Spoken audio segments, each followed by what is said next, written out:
saya dipenjara bersama dengan sahabat-sahabat yang memperjuangkan kemanusiaan. Saya baru saja keluar hospital semalam kemarin. Faham ke doa? Tak faham apa-apa.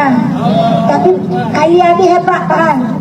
Sebab saya tengok satu video ZRA kata dia pun tak faham saya cakap Malaysia.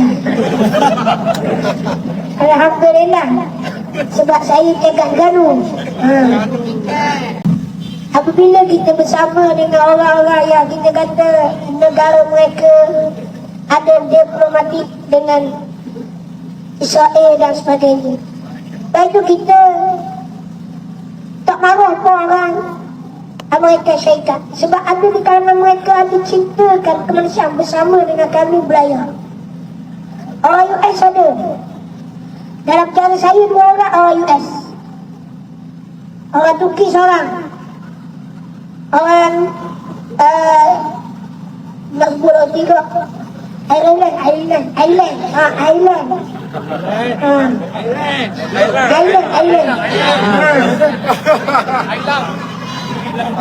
Maaf banyak lah. Dan orang UK. Dan mereka semua ni kebanyakan mereka ada diplomatik dengan Israel dan Amerika Syarikat.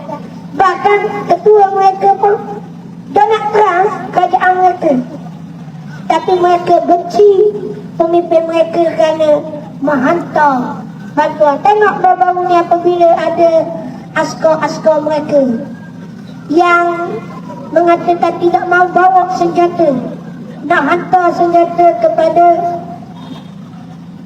penduduk Israel, nak hancurkan penduduk-penduduk Gaza. Mereka tolak, akhirnya mereka dipenjarakan. Mereka bekerja kerana mereka tertekan. Baik itu kita datang bukanlah kerana semata-mata tak kita nak tunjuk kita hebat, tidak, tetapi kita datang ke sini kerana kemanusiaan.